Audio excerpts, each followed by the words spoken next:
babi geger diharamke tapi korupsi halal kan gitu.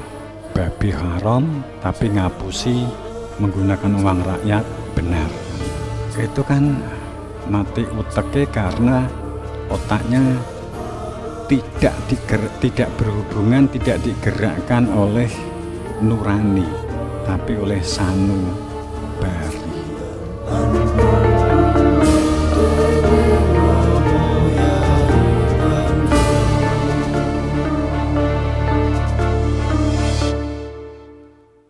Assalamualaikum warahmatullahi wabarakatuh. Bismillahirrahmanirrahim. Alhamdulillahirabbil alamin. Asyhadu an la ilaha illallah wa asyhadu anna Muhammadar Rasulullah. Allahumma shalli wa sallim wa barik ala sayyidina Muhammadinil Fatih lima ughliqa wal khatimi lima sabaq wa nasiril haqqa bil haqqi wal hadi ila siratikal mustaqim sallallahu alaihi wa ala alihi wa sahbihi haqqa qadrihi wa miqdarihi al-azim.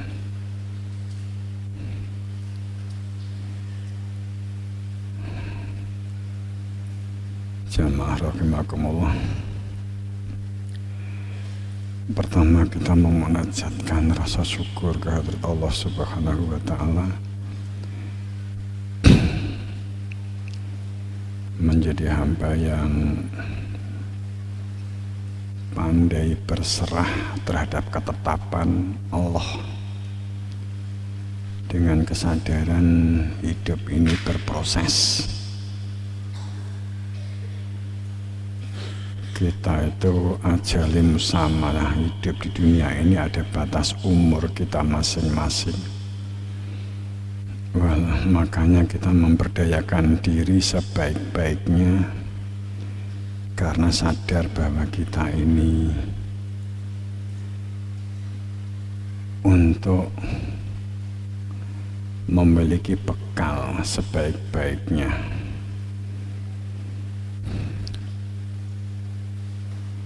Kedua salawat salam pada junjungan kita Rasulullah sallallahu alaihi wasallam.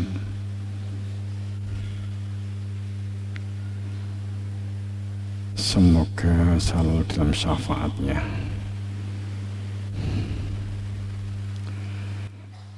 Ketika bahwa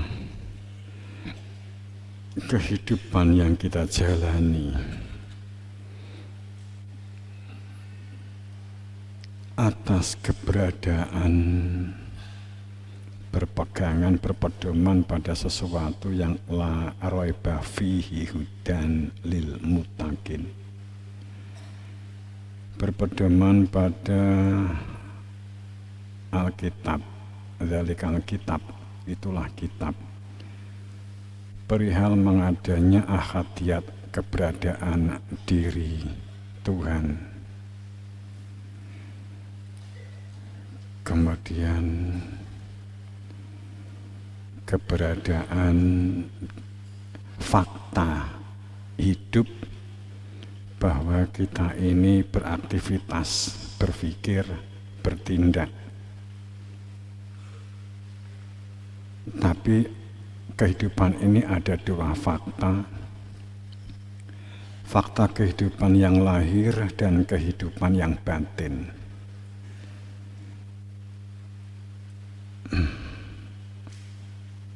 Yang pertama tadi adalah fakta terkait dengan ahadiyat diri Tuhan, keberadaan Tuhan,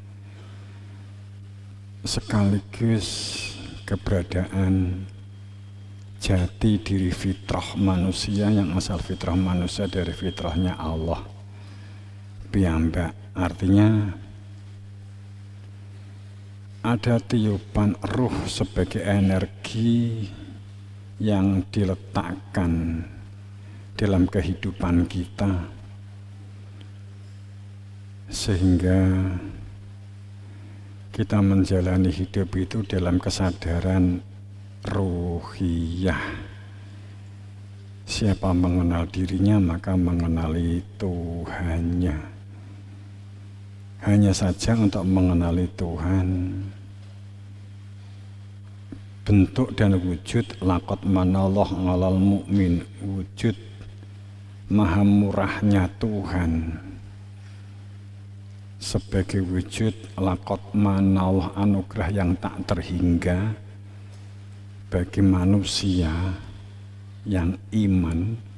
Laqad manallahu 'alal mu'min, ing atase wong kang mukmin itu laqad manallahu 'alal mu'min idz ba'atsa fihim, itu adalah perihal fakta iman.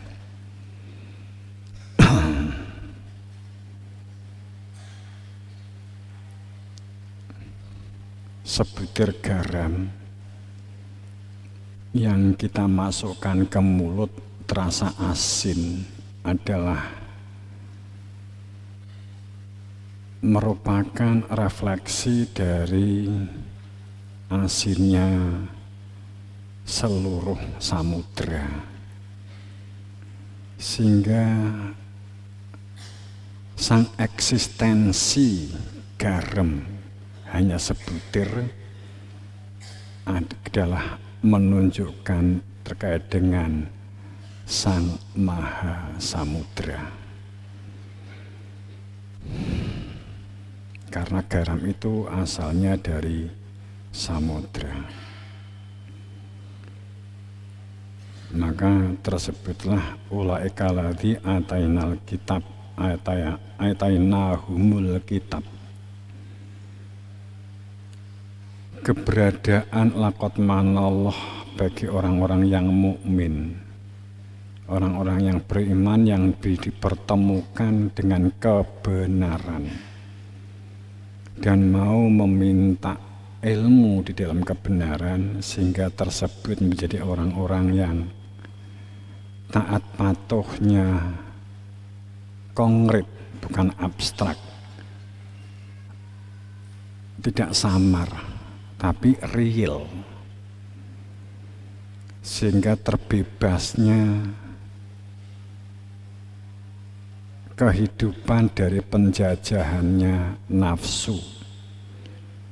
Karena kehidupan yang sesungguhnya adalah kehidupan yang batiniyah.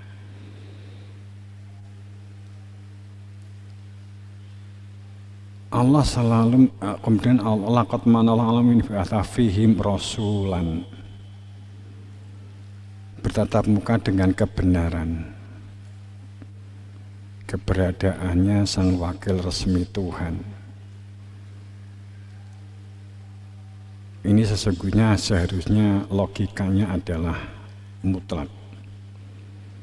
Mereka itulah ulaikal ladzi, mereka itulah orang-orang yang kami jadikan sebagai Alkitab yang membuka hikmah dan menunjukkan tentang an-nubuwah. Dan jika orang-orang manusia itu mengingkari keberadaan kebenaran, maka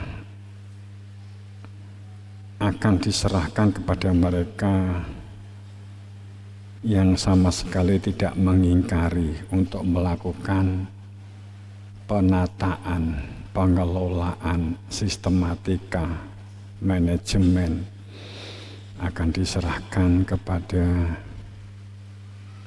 tatanan ilahiyah.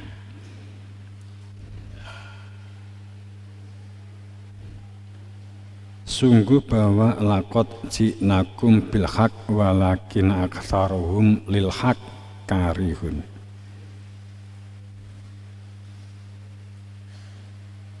Sungguh dengan sebenar-benarnya Allah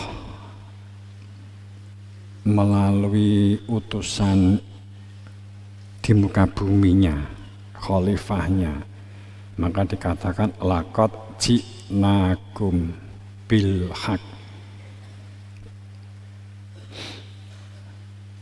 dengan sebenar-benarnya didatangkan di antara kamu sendiri itu dengan al-haq, sebagai al-haq. Akan tetapi kebanyakan manusia untuk al-haq itu karihun, membenci. Kenapa?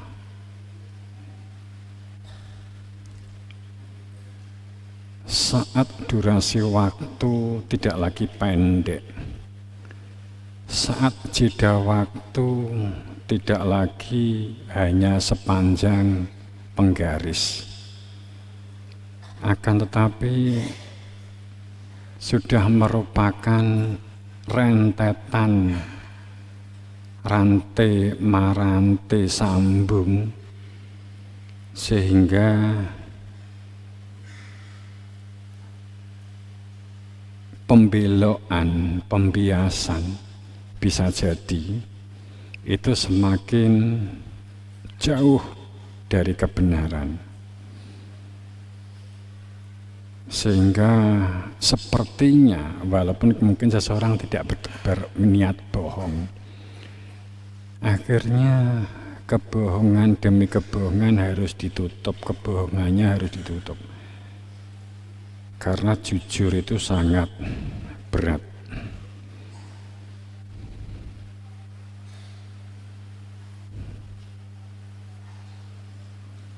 Makanya ada satu ungkapan bahwa wala takfu ma laisa lakabihi ilm, Al-Isra 36.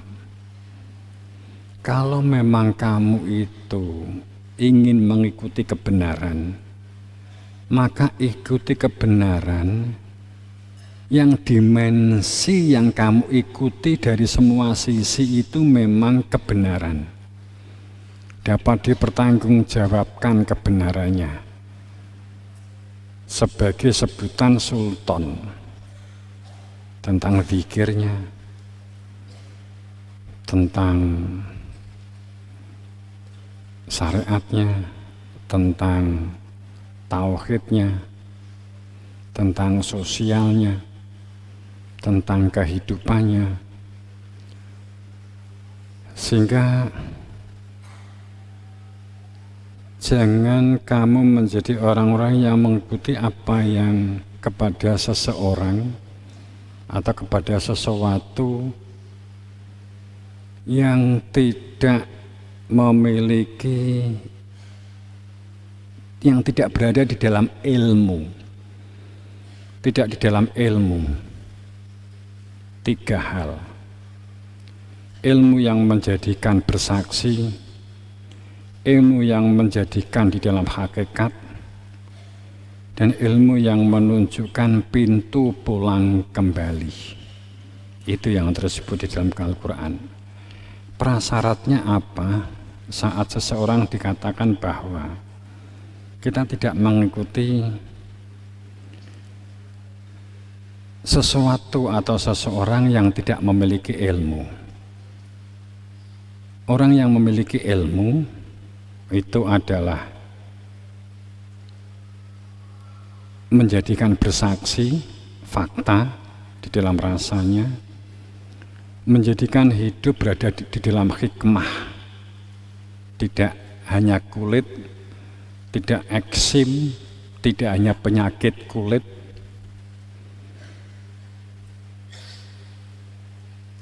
dan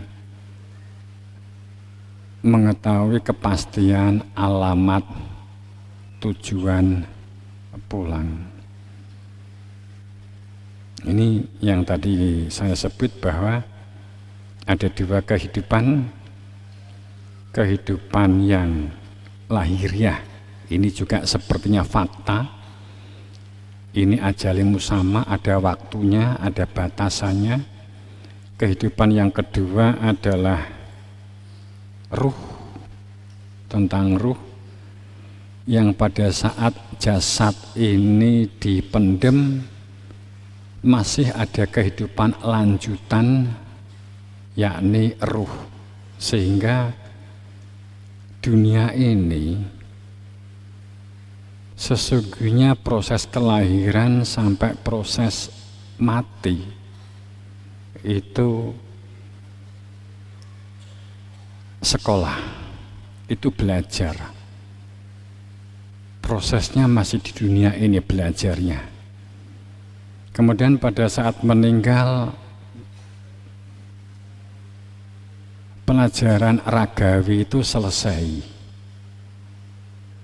sehingga tinggal pembuktian atas apa yang dilakukan di dunia.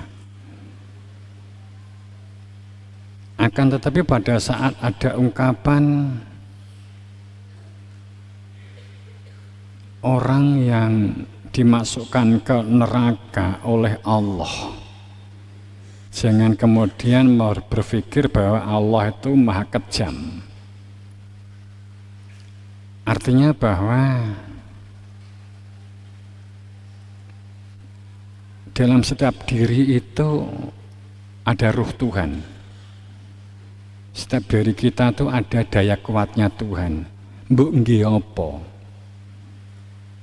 Itu dikatakan jika ternyata digunakan untuk manipulasi, bohong, kejahatan, bertopeng, membuli, perilaku-perilaku yang merusak. Yang digunakan itu daya kuatnya Tuhan. Ini sesungguhnya kalimat inilah yang kemudian dalam Al-Quran disebut sebagai,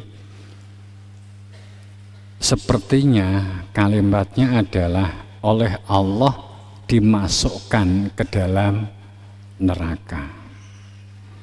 Jadi bukan Allah seperti banyak yang dikanter oleh orang-orang yang ingin mencoba menjatuhkan orang-orang iman atas keberadaan Tuhan. Allah yang mencetak, Allah yang membuat, tapi setelah mati dimasukkan neraka, kok Gusti Allah mentolo sih? Piye sih maunya Gusti Allah kan gitu. Itulah rahasia yang tidak diketahui bagi mereka yang tidak memiliki ilmu. Allah memberikan daya kuat, tapi juga disertai otak, punya akal dan hati untuk jadi cermin kehidupan. Yang menggerakkan otak itu hati nurani atau hati sanubari. Seperti begini, kalau di hadapan kamu itu ada tempe, ada tahu, yang di sebelahnya ada tahu kuning. Yang sebelah kanan tahu kuning, yang sebelah kiri, yang sebelah kanan itu tahu putih, yang sebelah kiri tahu kuning. Yang satu tahu, yang satu tahu tak hak dikasroh. Katakanlah gitu. Tai.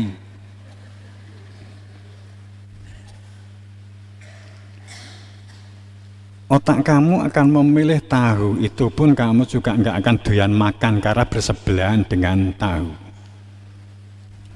Kasroh. Ya. Kalau otaknya nggak digunakan, masa bodoh, maka daya kuatnya untuk mengambil sembarang. Tidak digunakan untuk menyaring, maka yang merusak badan yang sifatnya racun pun juga akan dimakan. Tapi bagi mereka yang otaknya digunakan, maka dia tidak mengambil racun itu. Itu pada dasarnya dia bergerak oleh Allah karena dia punya daya kuat untuk mengambil ke sini atau mengambil sini. Itu adalah energinya Tuhan yang digunakan, tapi digunakan untuk merusak. Maka saat dia sakit masuk neraka, maka itu disebut bahwa seseorang ini sepertinya kalimatnya adalah Allah yang menjadikan dia itu masuk neraka. Tapi dampak dari sesungguhnya adalah pilihan yang salah.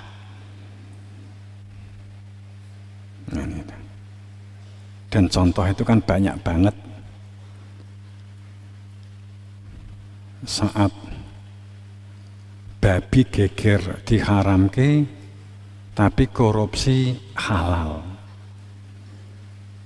Kan itu. Babi haram, tapi ngapusi menggunakan uang rakyat benar. Kan.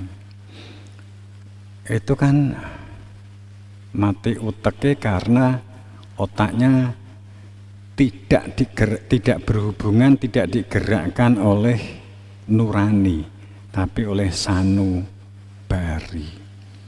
Maka saat hidup itu digerakkan oleh hati sanubari, maka kehidupan yang dilihat, fakta kehidupan yang dilihat itu adalah parameternya, standarnya itu berpijak pada material, berpijak pada sensasi material, retorika,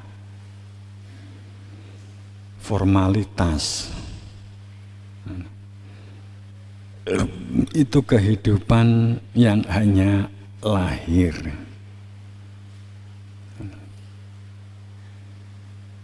Tidak mengenal adanya kehidupan yang batin. Padahal saat mengenal batin, kehidupan juga tidak dikurangi. Kamu makan ya tetap makan, minum tetap minum, bekerja tetap bekerja. Tapi di dalam hati itu ada tujuan.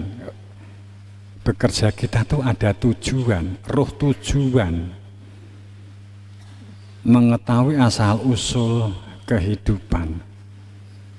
Dan itulah tempat tujuan kembali. Pandangan matanya tidak beda, tapi bagi yang bersangkutan yang merasakan sangat berbeda. Dampaknya berbeda, frekuensinya berbeda, energinya berbeda. Yang hanya orientasi lahir akan memunculkan perilaku serakah dan tamak. Kesungguhannya sama, tapi bagi mereka yang di dalam nuraninya ada Tuhan, bergeraknya karena memiliki tujuan. Bergeraknya adalah karena menjalankan perintah. Karena sudah bersentuhan dengan ikatan perintah itu, persaksian. Maka memiliki tujuan, belajarnya sama, berkaryanya sama.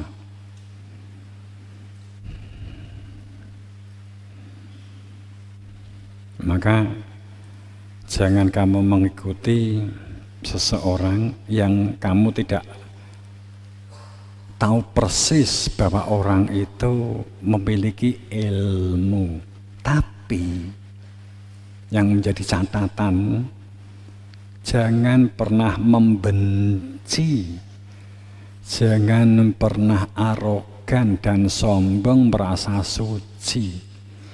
Saat kamu bertemu dengan seseorang yang merasa benar, merasa menjadi ponakan Tuhan, simpan di benakmu, simpan di hatimu. Ngapain kita harus berbantah-bantahan? Dengarkan saja, juga enggak ada dampaknya. juga nggak ada pengaruhnya dengan kehidupan kamu. Dia mau menyimpulkan apapun, deskripsi apapun, cerita tentang surga, tentang neraka, kowe padha-padha ngrungokne pengajian di njaba pomone. Yang suka pamer surga, pamer widodari, pamer panganan di surga, kamu tahu persis bahwa dia belum pernah ke sana. Tapi nggak perlu kita ngentai di dalam benak, ya diem. Kita nggak menunjukkan skeptis, kecuali kalau bersangkutan tanya, piye menurutmu? Itu namanya arifin, menjadi orang yang bijak dalam menyikapi situasi. Nah,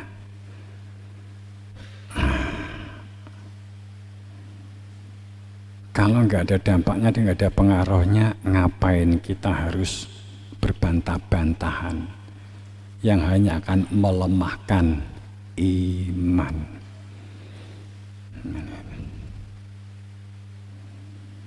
Kalau ada peluang menyampaikan kebenaran, ya disampaikan, hanya culian begitu. Kalau dia sudah merasa tersinggung, jangan dilanjutkan, karena nggak ada pengaruhnya. Apalagi menyesatkan, menerakakan orang yang berbeda. Ojo dadi wong sing prasangka menyesatkan. Kita itu jadi pusat gudange disesat-sesatne gitu wis tsunami-ne wis ra karo-karoan sejak dulu. Dari zaman gesernya dari Arab ke Madinah, kemudian ke Aceh, sampai ke daerah sini awal Mbah Yai Gus itu tempat dibully, diolok, difitnah, wis nganti saiki. Tapi saat itu pun dari Mbah Yai Gus, Mbah Yai Munawar, saya sendiri, saat orang konfirmasi ya hanya diam, kita dengarkan saja. Walaupun sekarang sih Romo kadang mulai membuka karena ini sudah saat zamannya. Walaupun kalau digunakan bantahan ya diam mereka, wong arep bantah piye. Wong dia ya nyatani ya ora roh surga. Katakan demikian. Makanya kita bukan bermakna skeptis, bukan bermakna menjatuhkan, enggak, karena kita enggak ingin itu. Wong enggak pengen ngono wis dimusuhi, wis enake wong iki kan lil haq karihun, dengan kebenaran itu selalu benci. Orang itu semakin tokoh semakin benci dengan kebenaran, semakin banyak berbicara semakin benci dengan kebenaran. Kadung cerita garam itu begini. Satu tembakan, jenengan tahu nambang garam, jenengan tahu proses garam.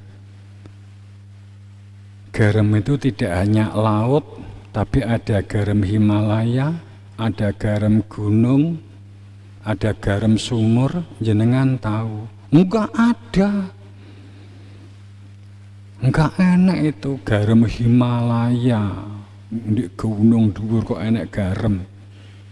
Terus enek garam Himalaya sendiri ya, garam gunung ada, garam sumur ada. Tapi sudah terlanjur menyimpulkan bahwa yang dikatakan garam itu selalu dari laut.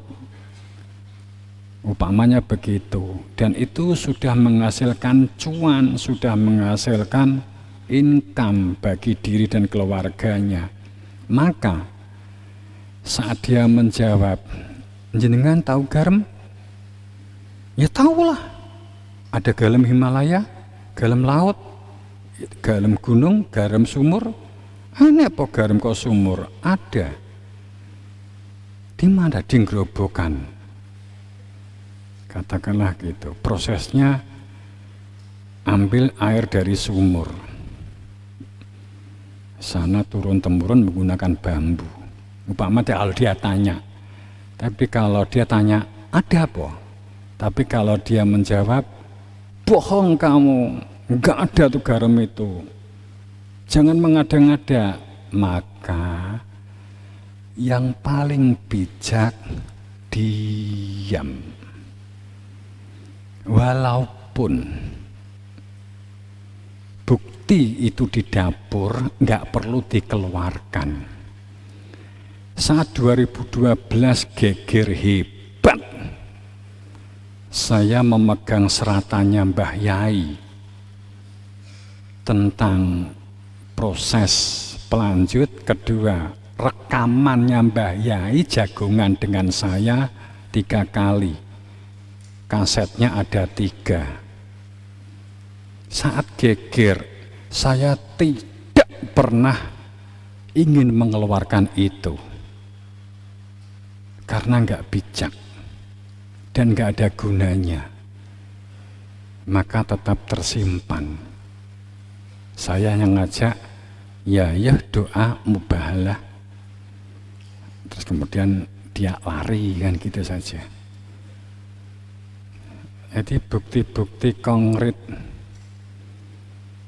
secara logika hukum itu harusnya dikeluarin, enggak saya keluarkan. Saya lebih baik menerima fitnah.